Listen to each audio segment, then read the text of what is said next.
Compañeros, buenas tardes. Mi nombre es Tatiana López y el día de hoy quiero hablarles acerca de la investigación cualitativa en la materia Proyecto de Investigación 2 para la Universidad Manuela Beltrán.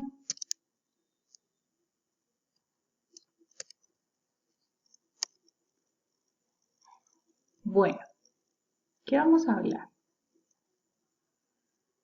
Vamos a hablar del origen, las fases y la técnica de instrumentos de recolección y análisis de datos de varias ramas de la línea de investigación, dentro de las cuales quisiera destacar la etnografía. ¿Qué podemos decir de la etnografía? Es un origen de antropología y sociología, como ya sabemos, un estudio directo de personas a un grupo etario, como ya conocemos, dentro de un cierto periodo, utilizando la observación en las entrevistas para conocer el comportamiento social. Esta definición, pues su creador, que es Anthony Giddens. Los métodos más relevantes utilizados son por el cual se aprende un modo de vida concreta, como por ejemplo una familia, un barrio, una clase social, que permite interpretar el de día a día al consumidor desde el momento en que lo hace, no solo porque lo hace, sino comprender como los códigos culturales que rodean una marca en un producto específico. Se considera importante porque es un tema para impactar lo intrínseco y los sentimientos.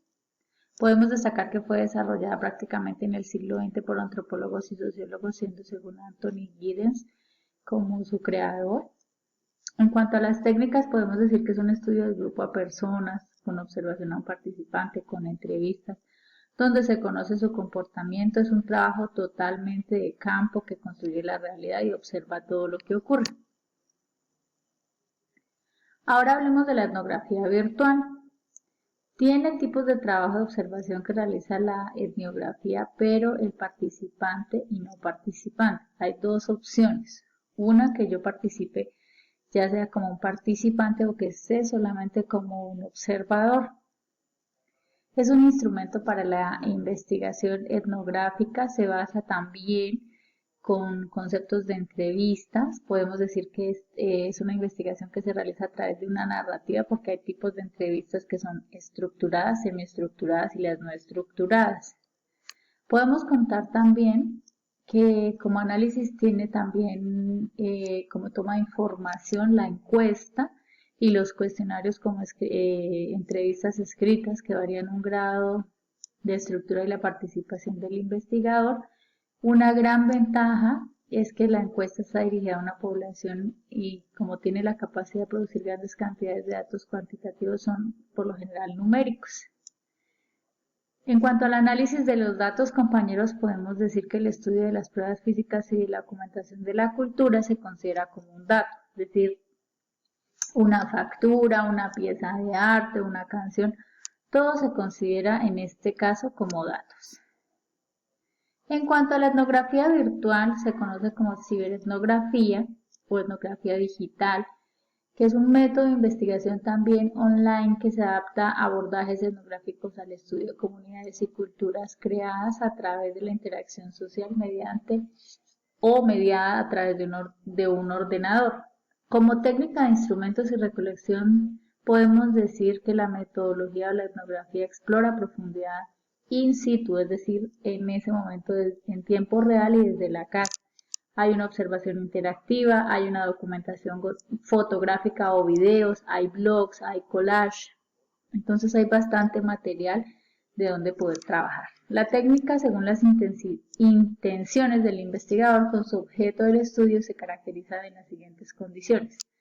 Se recoge una visión global del ámbito social estudiando desde distintos puntos de vista.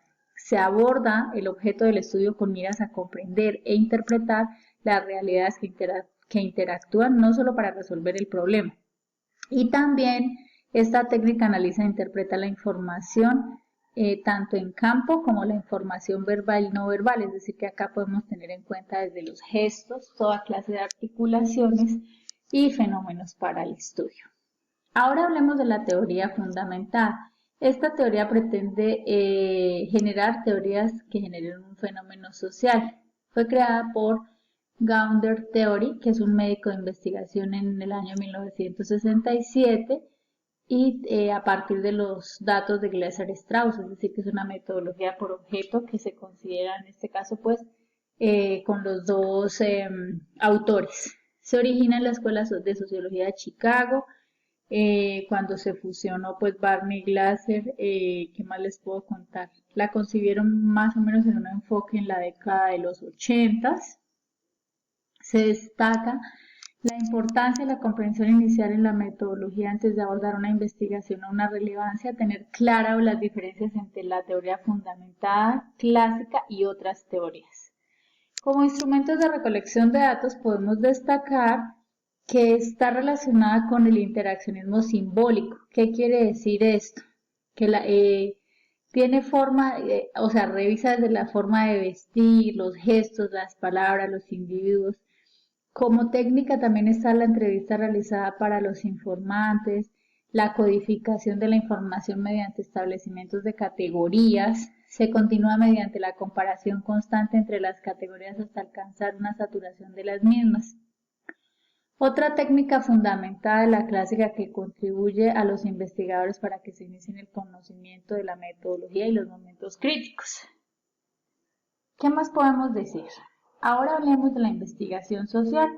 Recordemos, compañeros, que la investigación social forma parte de la investigación introspectiva y colectiva emprendida por participantes en situaciones sociales como objeto de la racionalidad y la justicia. Su origen está con Carl Lewis, que fue utilizado por primera vez en 1944, aproximadamente en el momento de la Segunda Guerra Mundial. Mediante la investigación y acción se pretende tratar una forma simultánea de conocimientos y cambios sociales de manera que se unan a la teoría práctica. Podemos decir que viene del modelo de Lewin en las tres etapas de cambio social, en el descongelamiento, el movimiento y el recongelamiento. El estudio de caso también es una herramienta de investigación, es una técnica de aprendizaje que puede estar aplicada a cualquiera de los objetivos fundamentales del estudio de los casos, es decir, comprende una particularidad de distinguir cómo funcionan y cómo se relacionan entre un todo. El origen proviene de Carl Lewis en 1944. La técnica pretende tratar una forma simultánea de conocimientos y cambios sociales de manera que se unan a la teoría de la acción. Proviene del modelo de Lewis en tres etapas. Bueno, ¿qué más podemos decir? Hablemos de la técnica de la fenomenología. Viene del griego antiguo paraboleu, que significa aparición del fenómeno, y hoyo, que es un estudio del tratado. En conclusión, pues podemos decir que la conciencia es el estudio de las estructuras de la experiencia subjetiva. El iniciador de la fenomenología es Edmund Albert Husserl. En 1859 fue un filósofo y un discípulo de Franz Brentano, quien muchos años después, postuló la fenomenología trascendental con la denominación reflexionando sobre la experiencia y la intención. Como las etapas del método fenomenológico, podemos decir que hay una etapa descriptiva, una etapa estructural y una etapa de discusión de resultados. La técnica, pues, examinar todos los contenidos en consecuencia de todo lo sensible, mirar los contenidos si son reales, son ideales o son imaginarios, y suspender la conciencia lógica para lidiar con todo lo de la pureza. Esta acá se encuentra pues la fuente donde tomamos la información. Los representantes de la fenomenología desde 1700 hasta 1782 está David Hume, Immanuel Kant, Max Scheler, Gaston Bachelard, Martin Heidegger y Maurice Merleau. Podemos decir que el método fenomenológico no es solo la importancia filosófica, sino que ha contribuido con varias disciplinas como son la sociología y la antropología. Entonces, eso es una parte supremamente importante. Compañeros, esto es básicamente el compendio de todas las raíces de la investigación cualitativa. Muchas gracias.